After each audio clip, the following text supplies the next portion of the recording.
Noong mga nakaraan pong mga mensahe ng Lord, ang dami natin na pag-usapang mga characters. Mga unknown characters in the Bible na nakatagpo nilang ating Panginoon at nagkaroon ng napakagandang pagbabago sa kanilang mga buhay.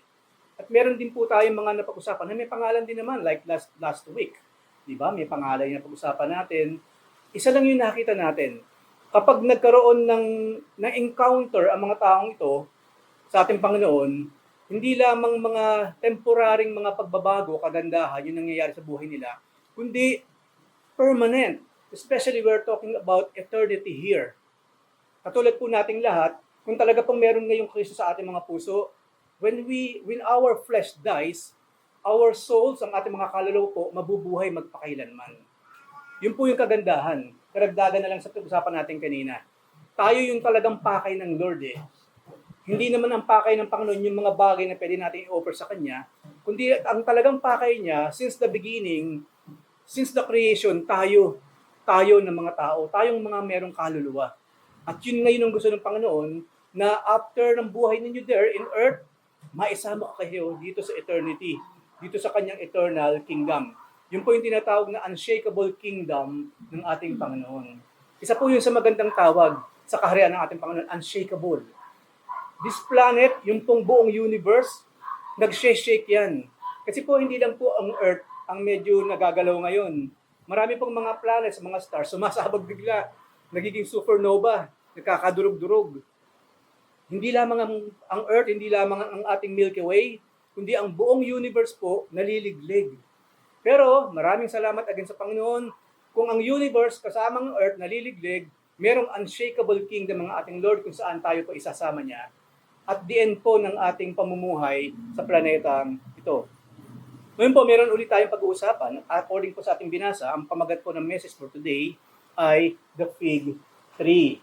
Doon po sa ibang bansa, sa aming pinagtrabahuhan nila Kuya Alex dati, kami ni Kuya Arman, talamak po doon, or marami kayong mabibiling fig fruit. Yung pinatuyo na fig. Sa Tagalog, igos ba yon? Igos?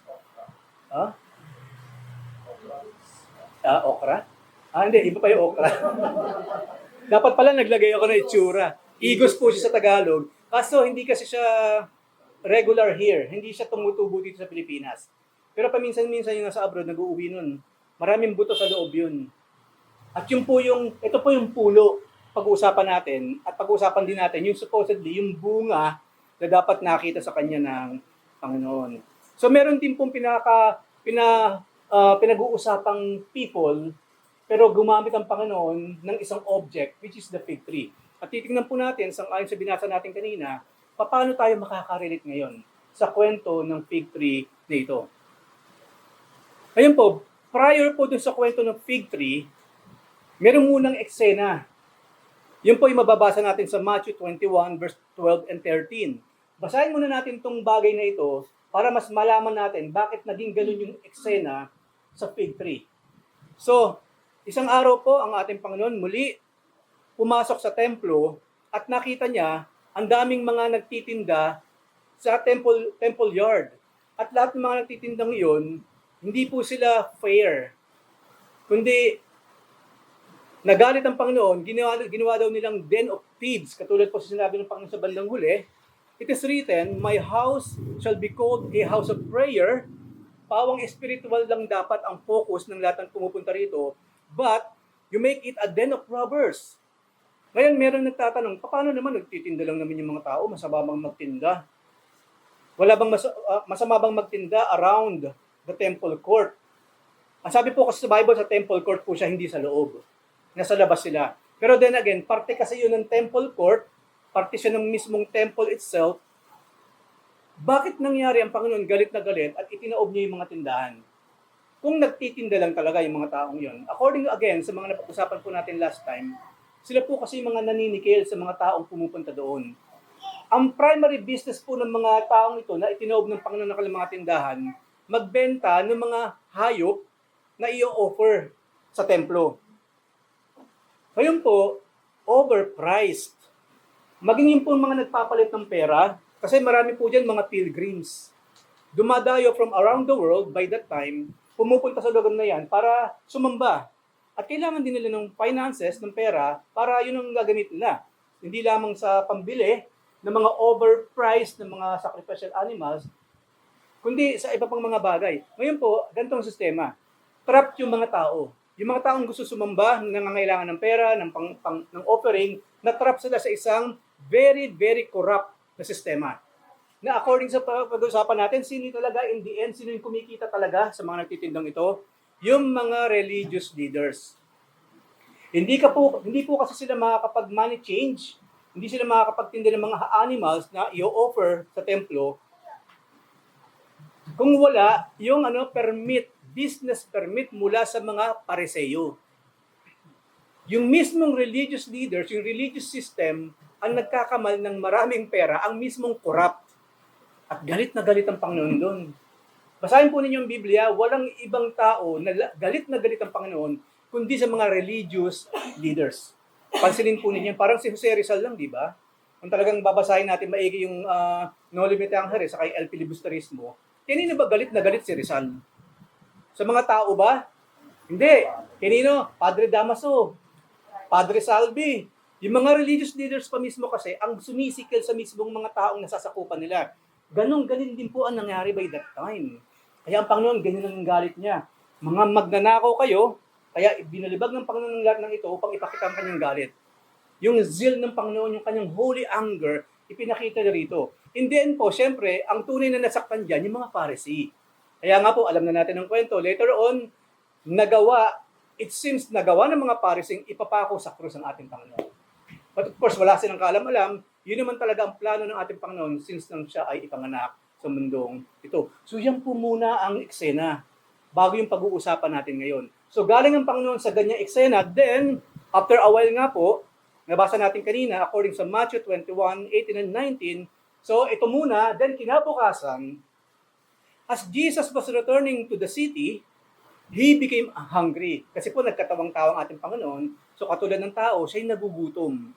And seeing a fig tree by the wayside, he went to it and found nothing on it but only leaves. So dito muna tayo. Ang gandang tingnan, di ba? Ang gandang tingnan. Na kapag tinignan mo siya, ang natural nating iisipin, napaka-healthy ng puno. Kasi berdeng-berde, ang daming dahon. Kaso nga po, hindi naman yung mga dahon ang mahalaga eh. Yung bunga. Mag-aalaga pa tayo ng mangga, magpapagod tayo mag-cultivate, mag-alaga ng puno, para lang sa dahon niya. Hindi siyempre yung bunga ang hinahabol. At yun po ang nakita ng Panginoon. Even though berdeng-berde siya, punong-puno ng palamuti outwardly, wala siyang bunga. Wala siyang bunga. Anong sinabi ng Panginoon? And Jesus said to it, "May no fruit ever come from you again." Jesus Christ cursed the tree. At sabi po, and the fig tree withered at once. Naluoy siya. According po sa aklat ng Mark naman, kinabukasan, na muli sila magbalik, sa kanila nakitang wala na yung puno, naluoy na. So, either of the one. Pero ang katotohanan, merong puno, isinumpa ng Panginoon, naluoy sa loob ng 24 hours. Dito po kasi sa Matthew, Antimano, ang sabi nila, nakita nila naluoy yung puno, nagkaganyan. Sa Marcos naman po, kinabukasan pagbalik nila, ganoon na nangyari. But regardless of that, ang katotohanan, dahil nga walang bunga, yung puno na supposedly may bunga, ikinurse siya ng ating Panginoon. Ako, nung basahin ko ito, and each time na binabasa ko ito, napakasakit. Yung isumpa ka ng kapwa mo tao, masakit na yun, di ba? Meron na ba tayo sa atin dito nakaranas, isinumpa ng kapwa? Maybe yung tindahan, galit na galit. Kasi yung hindi na nabayaran talaga eh. Diba? Pero imagine, kung ayaw nating tayo nasusumpa ng kapwa-tao, paano pa ang ating Panginoon? Worst kind of sumpa iyon or curse from the Lord Jesus Christ Himself. At nakita po natin, antimano yung epekto ng anumang klase ng parusa na ginagawa ng Panginoon. Hindi po naghintay ng matagal na panahon. It's either biglaan nangyari sa kanilang harapan or it's either after 24 hours, pagbalik nila, nagkaganyan na. But again, what matters most, nangyari yung sinabi ng ating Panginoon. Walang bunga. Ngayon po, dito mo tayo sa page na ito, meron akong mga isi-share patungkol po dito sa fig tree. Para maganda pong ma-share ko sa inyo para madagdagan yung ating maging deeper, yung ating insight about the fig tree. Jesus' cursing of the tree, nitong tree na ito, was purposeful or divine object lesson. Hindi po siya act of frustration. Kumbaga, hindi niya ito isinumpa dahil nainis ang Panginoon, dahil walang prutas, gutom pa naman siya, so sinumpa niya. Hindi yon. Kundi meron po siyang tinatawag na divine object lesson. Merong kwento behind sa pagkakasumpa niya sa punong ito.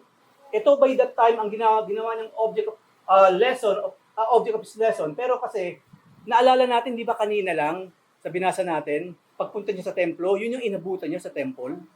Mga taong relihiyoso, and yet yung pagiging religious nila palamuti. Sa pangunguna na rin ng mga Pariseo, ng mga Saduceo, ng mga religious leaders ng panahon ng ating Panginoon. Ang katotohanan po, napakadaling maging relihiyoso.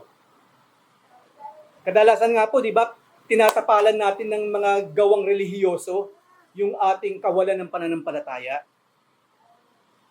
Sa Old Testament po kasi, kinakailangan talaga at inabutan ng Lord yon in a way na ang mga tao, in order na mapatawad, talagang bibili ng hayop na walang bayad dungis, dadalhin sa templo at i-offer doon at sila patatawarin ng Panginoon. Pero sinabi rin po sa Biblia, especially ang ating pong Panginoon, ipako sa krus, yung dugong ibinuhos ng ating Panginoon is once and for all. Yun na yung last, yun yung klase ng sacrifice na yung lahat ng kasalanan natin kahapon, ngayon at bukas, nilinis na ng dugo ng ating Panginoon. So yung klase ng mga sacrifices na ginagawa na sa pamagitan ng hayop, inabolish na yun ni Jesus Christ. Inabolish yun ng ating Panginoon. Ngayon po, inabutan yun ng ating Lord at nakita natin wala yung epekto sa mismong buhay ng mga tao by that time. Di po ba last time po na pag-usapan natin through another message kung gaano yung mga tao, ang hirap mong turuan yung mga tao na mahalin ninyo inyong kaaway. Kasi napag-aralan po natin, paano lang mamahalin yung mga Romans na sumasakop sa kanila. Paano lang mamahalin yung mga religious leaders na supposedly, kung hirap sila physically, at least man spiritually, sila ay malakas. Kasi maging yung mga religious leaders po ay mga corrupt. Saan pa sila tatakbo? Yung kapwa nila tao, ganun din. Para silang mga lagi na lang nasa, ano ba tawag dito? Nasa defensive mode. Hindi po lahat, pero hindi po ba maraming taong mahirap parang laging inaagawan? Laging nasa defensive mode? Laging nasa survival mode? At sa ibang bansa po nakikita natin yan, na kapag medyo nagkaroon ng riot, ano ginagawa ng mga tao? Ninanakaw yung mga tinda. Diba? Hindi lang yun. Anywhere tayo magpunta ngayon, ang ginagawa ng tao, kinukuha yung pag-aari ng kapwa-tao. Na parang wala na siyang pag-aari. Hindi na inisip yung kapakanan ng iba. Ganun kasi yung mga tao because of those things sa kanyang buhay. At si Jesus Christ lang po ang nakapagbigay sa kanya ng tunay na kapayapaan. Kaya sabi ng Panginoon, love your enemy. Imposible natin gawin yun. Pero sa pamagitan ng ating Panginoon, ng ating faith sa Kanya, ng Holy Spirit, we can do it. I know, hindi po madali yon, even for me. Aminado tayo, hindi madaling to love our enemy.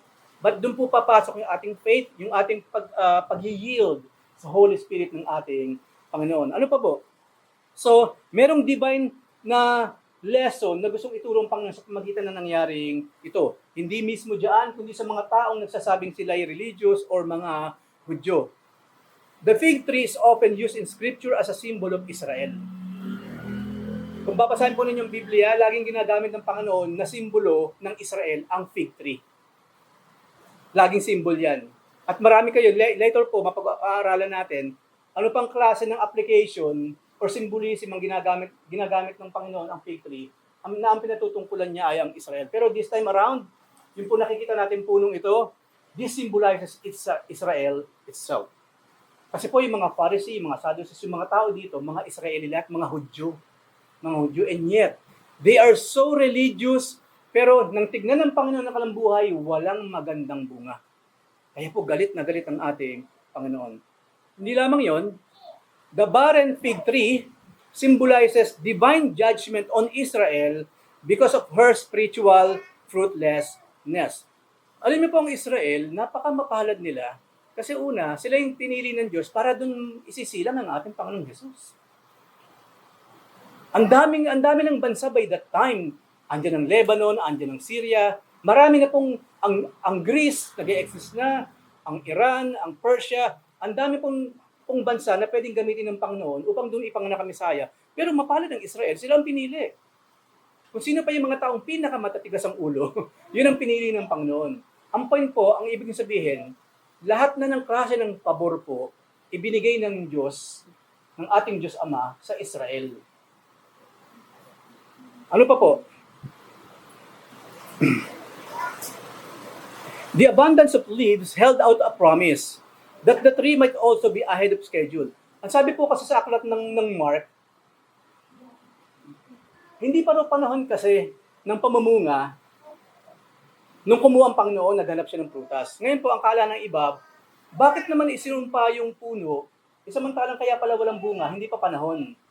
Pero po, ang katotohanan, ahead po siya. Ahead siya.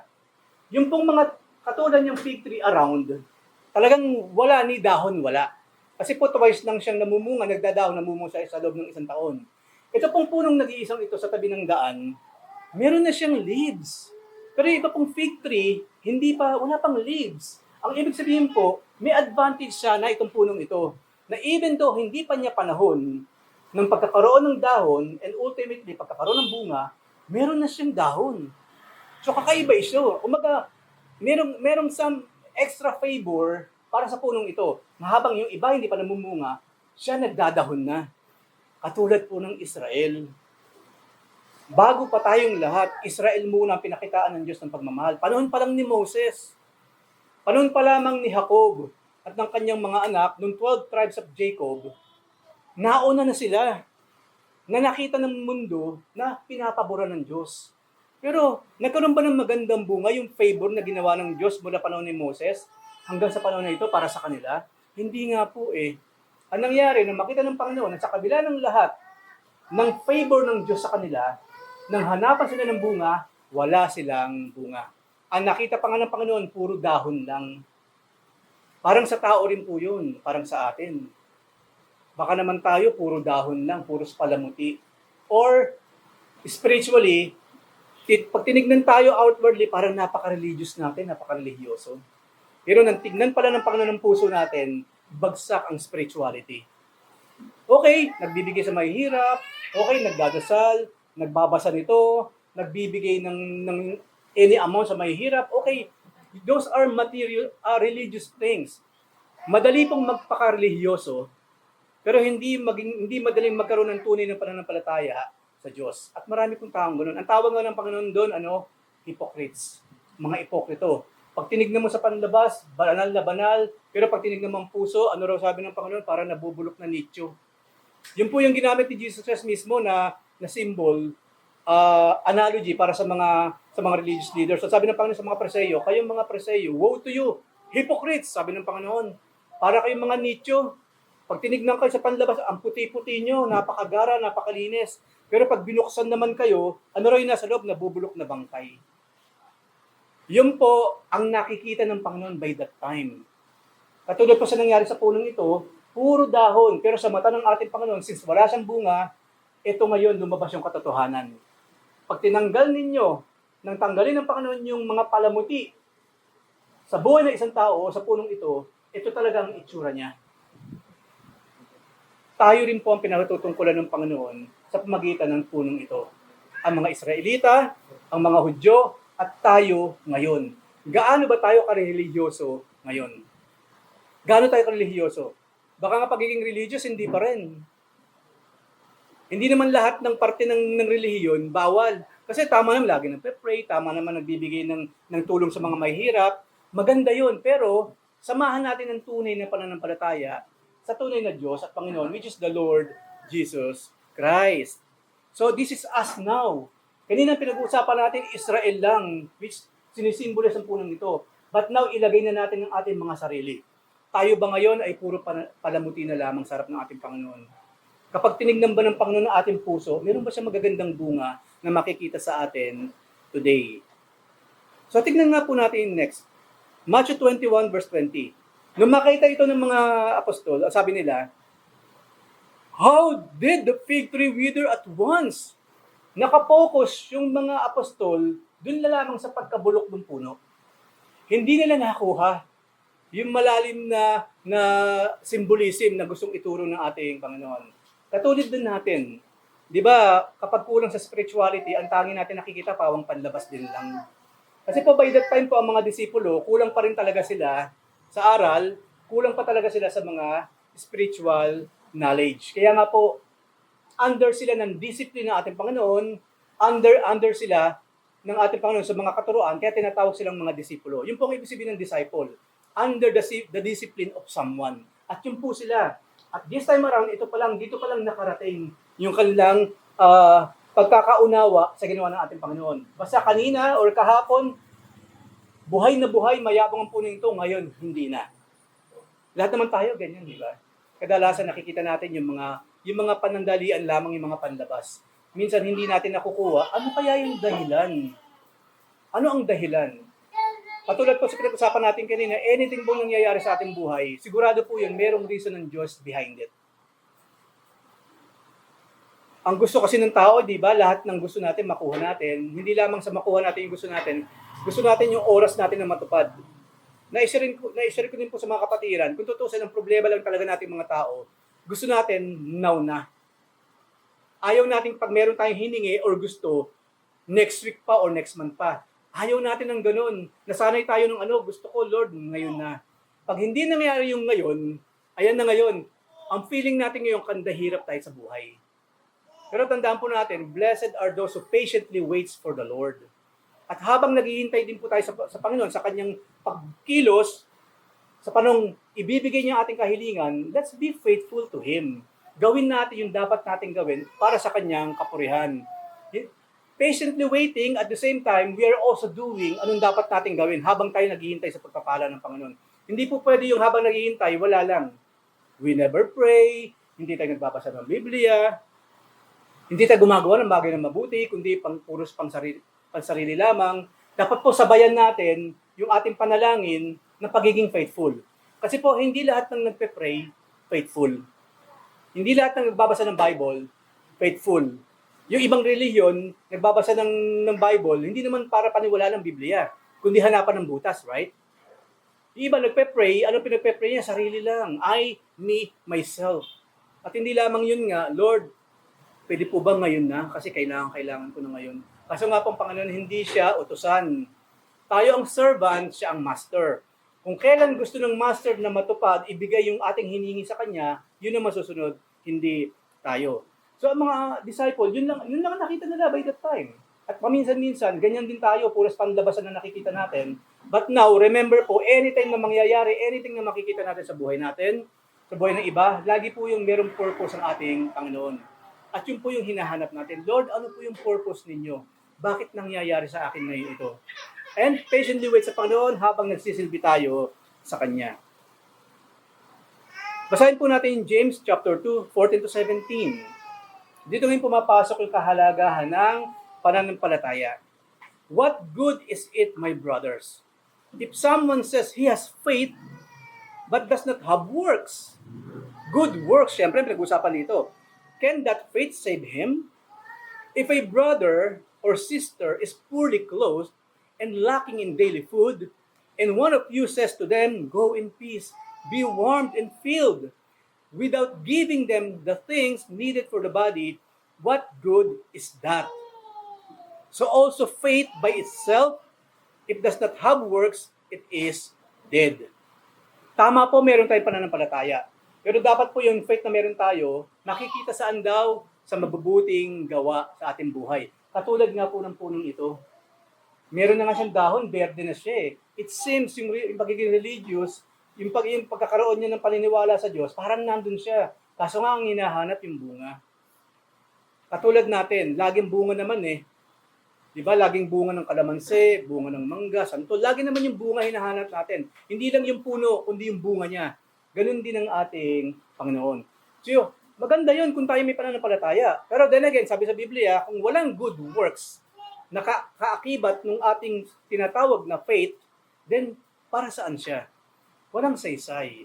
Saka hindi lamang po totoo kasi na totoong faithful tapos walang pagsisilbing ginagawa sa Diyos. Hindi po totoong klase ng faith yun. Hindi totoo. Parang sa mag-asawa nila, sa mga magsing-irog, pag nang mahal ba tayo hanggang dun lang? I love you. I love you. Tapos wala tayong in-kind na ginagawa. Normal lamang sa nagmamahal, yung nagbibigay. Kasi yung pagbibigay kasi, bunga yun ng pagmamahal eh. Unless may mga taong ganun talaga. Oh, birthday ko, ano bang bibigay mo sa akin? Ang aking puso. Mula noon hanggang ngayon, puso. Wala kang ibinibigay something man lang. Yun ang material thing. Di ba, napaka malabo yung ganun, malabo yun. So, ang tunay na pagmamahal, nagbibigay yan. Katulad pa sa pag-uusapan natin, ang tunay na pananampalataya, makikita mo in kind. At yun ang hinahanap ng Panginoon sa atin, katulad po sa punong ito. So, kung tunay po tayo may faith, then dapat nakikita po sa buhay natin yung pananampalatayang sinasabi nating meron tayo or taglay natin. Ang sabi po sa Matthew 21:21, dito po papasok yung the power of active or dynamic faith. Ang sabi ng Panginoon, ito ngayon ang sagot ng Panginoon sa tanong ng mga disciples. Hindi wala sa yung spiritual dimension wala sa kanila, kundi ang nakita nila naluo yung puno. Pero then again, napakabuti ng Panginoon, ipinaliwanag pa rin niya. Ang sabi ng Lord, and Jesus answered them, truly I say to you, sa ibang part po ito ng Biblia, pero i-connect po natin sa pinag-usapan natin ngayon. If you have faith, di ba, and do not doubt, you will not only do what has been done to the fig tree, but even if you say to this mountain, be taken up and thrown into the sea, it will happen. Pero bago mangyari ito, nasabihin mo sa bundok, lumipat ka sa bila at mangyayari siya. Pero bago mangyari yon, dapat meron muna tayong Matthew 17:20b. Sabi ng Panginoon, truly I say to you, if you have faith like a grain of a mustard seed, you will say to this mountain, move from here to there, and it will move, and nothing will be impossible for you. Biglang ipinasok ng Panginoon pananampalataya. Kasi yun ang lacking. Yung mga religious leaders, yung mga Pharisee, yung mga Sadducee, yung mga Escriba, yung mga Hudyo by that time. They really lack genuine faith. Anong patunay na talagang wala namang totoong pananampalataya by that time, mga Jew, yung mga religious leaders sa panahon ng Panginoon? Hindi nga sila naniniwala sa Panginoong Jesus. Each time nga ang Panginoon po nagtuturo, wala silang ginawa kundi pasinungalingan ang sinasabi ng Panginoon. Hindi lamang yun, lahat na lang ng kilos ng Panginoon, pinupunan nila.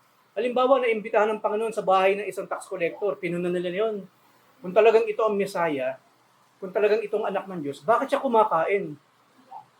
At nagpabisita sa bahay ng isang magnanakaw or tax collector.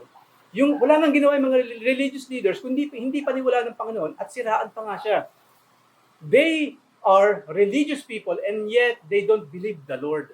Napaka-paradox And yet marami pong taong ganun, religyoso, pero pag tinignan mong puso, wala talagang pananampalataya kay Jesus. Nakikinabang lamang sila sa pwedeng idulot ng relihiyon. At yung po, walang iba kundi pera at kapangyarihan. Again, madaling intindihin, basahin natin yung No Limitangere at ang El Filibusterismo, yun mismo yung pakay ni Rizal, pero ilang Pilipino nakapansin nun? Tayo ba nang basahin natin yung El Fili sa kay Noli, napansin natin na yun yung problemang pinag-uusapan doon? Hindi. Nakataon tayo kanino? Kay Maria Clara, kay Simon, yung kanilang love story. Doon tayo nakapokus. Pero yung talagang problema na inilalahad ni Rizal, hindi natin alam. Na ang talagang mga kontrabida, yung mga Padre Damaso, Padre Salvi at marami pang katulad nila na religyoso daw, pero hindi. Ang pakay nila, pera at kapangyarihan. Walang pinagkaiba sa mga politiko, yan lang naman pera at kapangyarihan lang yan. Pero hindi lahat. Naniniwala po tayo, meron pa rin mga politician talagang makadiyos. At ipag-pray natin yun, na one day, even yung mga hindi makadiyos, maging makadiyos. Kasi wala namang imposible sa ating Panginoon. Hindi natin kino-curse itong mga politician na ito, pero nalulungkot lang tayo sa ginagawa nila, and the most that we can do is pray for them. At makikita po natin next time, ano yung magandang example doon. Sa susunod po natin pag-aaralan. So, yan lang po. Maliit lamang na pananampalataya, katulad ng buto ng Mistasya, ang pagsimulan natin. Marami na po tayong pwedeng magawa sa kaharian ng ating Panginoon. Hindi po ba napakabuti ng Panginoon? Imagine po kung ang nire-require niya, buto ng santol. Kung magkaroon kayo ng pananampalataya, katulad ng buto ng santol, ang laki nun eh. Ang hirap nun. Yun na nga lang gabutin ng ganito, mahirap na. Kung mas malaki pa. Ano pa ba yung mga malalaking buto? Buto ng mangga. Napakabuti ng Diyos. Hindi buto ng mangga. Masyadong malaki yan. Ito lang ang pinag-uusapan natin doon. Napakaliit na buto na ito. Yan lang ang kailangan yung pagsimulan at marami na kayong magagawa para sa akin. At ano maging epekto nun? Magandang buhay din naman para sa inyo. Ganun po kabuti ang ating Lord. Sa kabila ng kawalan ng pananampalataya ng mga tao by that time, ito pa rin ang kanyang ni-require. Isang napakaliit na bagay bilang panimulain sa ating lahat. Napakabuti po ng ating Panginoon. So, sabi ng Lord dyan, kasi nagulat sila sa kapangyarihan ng Panginoon nagawa ng Panginoon na yung puno, agad-agad talaga naluoy. Even though hindi man sila humingi ng kapangyarihan like that, pero ang sinasabi ng Panginoon, even you yourself, you can do better than this. Kasi po nang mawala ang ating Panginoon, nang bumaba ang Holy Spirit, marami pong mga powerful things or ministry na ginawa ang mga apostol by that time. Kasi po ang Lord mismo nagsabi, marami akong nagagawa ngayong mga kapangyarihan ay papakita kapangyarihan, pero pagbaba ng Holy Spirit through you, mas malawak na ministry ang pwede niyong gawin in my name. Kasi po ang ating Panginoon, example po ang ating Lord, hindi po siya lumabas ng Israel. Hindi po siya lumabas ng Palestine. Pero sino po yung mga lumabas ng Palestina para makapag-evangelize sa buong mundo? Yung mga apostol, yung mga disciples. Kaya tama yung sinabi ng Panginoon, higit pa sa ginagawa ko ngayon ang magagawa ninyo through the power of the Holy Spirit. At yung pong Holy Spirit po, pag-aaralan natin sa mga susunod na panahon. Kasi po lahat na nakikita natin ginagawa ang Panginoon at nangyayaring maganda sa buhay ng mga taong ito, nandun kasi ang pagkilos ng banal na Espiritu. Hindi natin i-echipuwer ang Holy Spirit kasi po parte siya. Parte siya ng Godhead. We believe, I think all of us here are Trinitarian, we believe in the Holy Spirit. Right? The Father, the Son, and the Holy Spirit. Saka na po natin yan pag-uusapan in accordance to the Scripture itself. So, ayaw ba natin magkaroon ng ganung klase ng pangyayari sa buhay natin? Na even doon namumutik-tik ang ating pandabas, pero yung pala walang bungang ating mga kaluluwa? Then have faith in the Lord. Ngayon po, again, ulitin ko po, yung faith na pinag-usapan po natin, hindi ito yung tipong faith na nagkaroon lang tayo ng label na Christian. I think naririnig nyo rin ito sa ibang mga messages, pero totoo kasi siya. Marami po kasi mga tao, nalagyan lang ng ID na Christian, and that's it for him. Pero yung mismong buhay niya, hindi naman nabago. Parang idinagdag lang si Jesus, yung pangalan ni Jesus sa kanya. Naging ID lang si Jesus, pero siya mismo hindi naman nagbago. Hindi po yun yung klase ng faith, Christianity na mag-uusapan natin. Ang pinag-uusapan po natin Christianity, yung pinag-uusapan natin faith dito, yung pananampalatayang bumago talaga sa buhay nung taong nagsasabing siya'y merong faith sa ating Panginoon. Isa po yun sa hinahanap ng Diyos, bagong buhay sang-ayon sa kanyang mga salita. At yun nga po yung hindi nakita ng Panginoon sa puno at sa buhay ng mga tao by that time.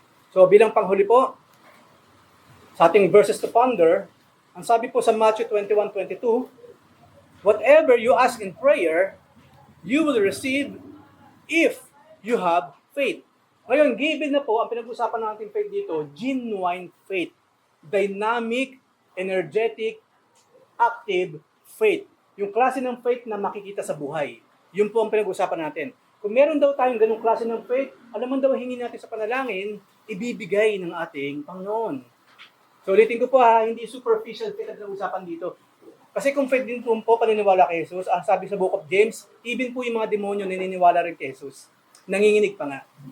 So hindi ibig sabihin na yung tao, kilala niya si Jesus, may faith na siya. Hindi po. Ulitin ko po, according sa Biblia, maging ang mga demonyo naniniwala sa Diyos, pero at nanginig pa sila, pero demonyo sila. Demonyong naniniwala sa Diyos, ano pinagkaiba sa mga taong naniniwala sa Diyos lang, pero walang dynamic active faith na makikita sa kanyang buhay. At panghuli po, John 14:14, ang daling tandaan, if you ask me anything in my name, I will do it. Ngayon po, lalagyan natin ng diin itong in my name. Hindi po enough na, Lord, bigyan mo ako ng kotse.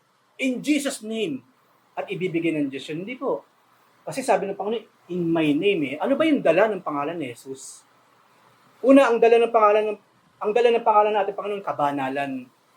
Kabanalan, kabutihan, tunay na pag-ibig, pagmamahal, nagpapatawad sa kaaway. Yun ang laman kasi ng pangalan niya. Ang sabi ng Panginoon, if you want to be perfect, you must be like your Father in heaven. Dapat daw magpatawad tayo sa ating kapwa. At ang sabi ng Panginoon, kapag kayo nagpatawad sa inyong kapwa, then patatawarin din kayo ng Diyos sa inyong mga kasalanan. Kaya po, ang warning ko po sa bawat isa at reminder din po, sa tuwing tayo hihingi ng tawad sa ating Panginoon, remember muna, magpatawad muna tayo sa ating kapwa. Kasi po, everyday man tayo humingi ng tawad sa Diyos, and yet meron tayong taong ayaw natin, kinasasakay natin, walang saysay po yung paghingi natin ng tawad. No forgiveness will come to us. Magpatawad muna tayo, then ask the Father for forgiveness at tayo'y patatawarin din ng ating Ama. Kasi po, ang kawalan ng pagpapatawad ay malaking kasalanan sa Diyos. Maraming tao namamatay kaagad dahil lang hindi nagpapatawad. Maraming tao nagkakandahirap ang buhay, nagkakagulo-gulo ng buhay simply because hindi marunong magpatawad sa kapwa. And again, remember, sino yung dapat patawarin? Love your enemy. Pinapatawad yung mga taong nagkasala sa atin, yung mga kinoconsider tayong enemy, we must forgive them.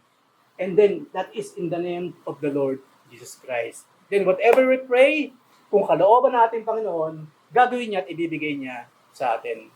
Magdadalg deeper po tayo dyan habang tayo lumalaon every Sunday sa ating mga pag-aaral at sa mga messages. So, tayong lahat po yung muko, tayo manalangin. Lord, thank you very much po. Wala kaming maitatago sa inyo, Panginoon. Katulad po ng punong ito, tingnan nyo ngayon ang aming buhay, O Diyos. Maaring punong-puno lang kami ng palamuti. Lord, we hope and pray kahit paano meron kang bungang nakikita sa amin, Panginoon. Yung mga magagandang bunga ng aming pananampalataya sa inyo.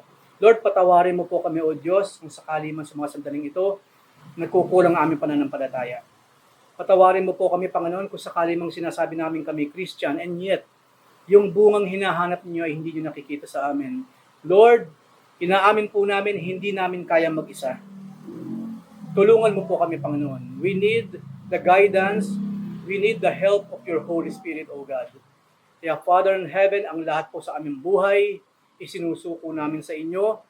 From this day on, O God, always remind us na being religious is not enough, but having a genuine faith, yun mismo ang hinahanap mo sa amin. Kaya Father in Heaven, maraming salamat po in the name of your Son, Jesus Christ, through the guidance of your Holy Spirit. Amen and amen.